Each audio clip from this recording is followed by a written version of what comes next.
गंगा दशहरा व्रत कथा। पौराणिक कथाओं के अनुसार प्राचीन काल में अयोध्या में राजा भागीरथ हुआ करते थे। वह भगवान श्री राम के पूर्वज भी माने जाते हैं। राजा भागीरथ के पूर्वजों की मुक्ति के लिए गंगा के जल में उनका तर्पण करने की जरूरत थी। उस समय गंगा नदी सिर्फ स्वर्ग में बहती थी। भागीरथ के दादा और पिता ने गंगा को धरती पर लाने के लिए कई सालों तक तपस्या की, लेकिन उन्हें सफलता नहीं मिली। इसके बाद राजा भागीरथ भी हिमालय में चले गए और कठोर तपस्या में लीन हो गए। एक दिन गंगा देवी भागीरथ की तपस्या से प्रसन्न हो गयीं और उन्होंने धरती पर आने का आग्रह स्वीकार कर लिया। मगर भागीरथ के सामने एक दुविधा खड़ी हुई। दरअसल गंगा का वेग इतना ज्यादा था कि उसके धरती पर कदम रखते ही तबाही का खतरा हो सकता था। राजा भागीरथ बेहद विचलित हो गए और भगवान शिव की आराधना करने लगे। इस बीच माता गंगा अपने गति को लेकर अहंकार में थीं। सिर्फ महादेव यानी भगवान शिव ही थे जो गंगा के वेग को नियंत्रित कर सकते थे। राजा भागीरथ को जब ये पता चला तो उन्होंने शिवजी की तपस्या शुरू कर दी। करीब 1 साल तक वे एक पैर के अंगूठे पर खड़े होकर बिना कुछ खाए पिए शिवजी की आराधना करते रहे। भगवान शिव उनकी तपस्या से प्रसन्न हुए और गंगा को धरती पर लाने में उनकी सहायता करने का आग्रह स्वीकार कर लिया।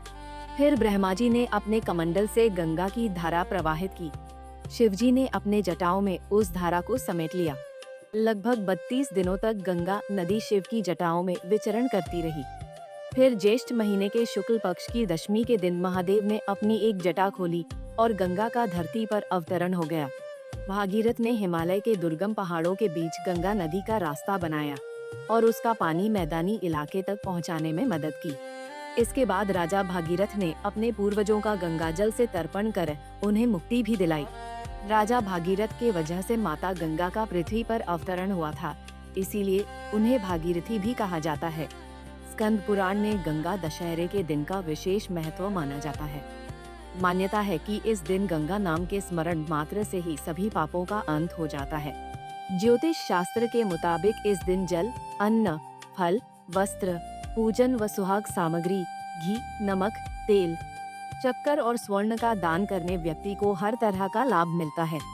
इसके अलावा गंगा दशहरा के दिन माँ गंगा की वरदान पाने के लिए इस मंत्र का जाप भी करना चाहिए। मंत्र है ओम नमो गंगाए विश्वरूपिणे नारायणे नमो नमः। मान्यता है कि इस मंत्र के जाप से मनुष्य के पाप नष्ट होते हैं और उसे परम पुण्य की प्राप्ति होती है। इसी तरह की और भी जानकारी लेने के लिए हमारे चैनल को सब्सक्राइब करें और नई वीडियो की नोटिफिकेशन के लिए बेल आइकॉन दबाएं। अगर आप ये वीडियो फेसबुक पर देख रहे हैं तो वीडियो को लाइक और शेयर करें। साथ ही अपनी राय कमेंट बॉक्स में जरूर बताएं। धन्यवाद।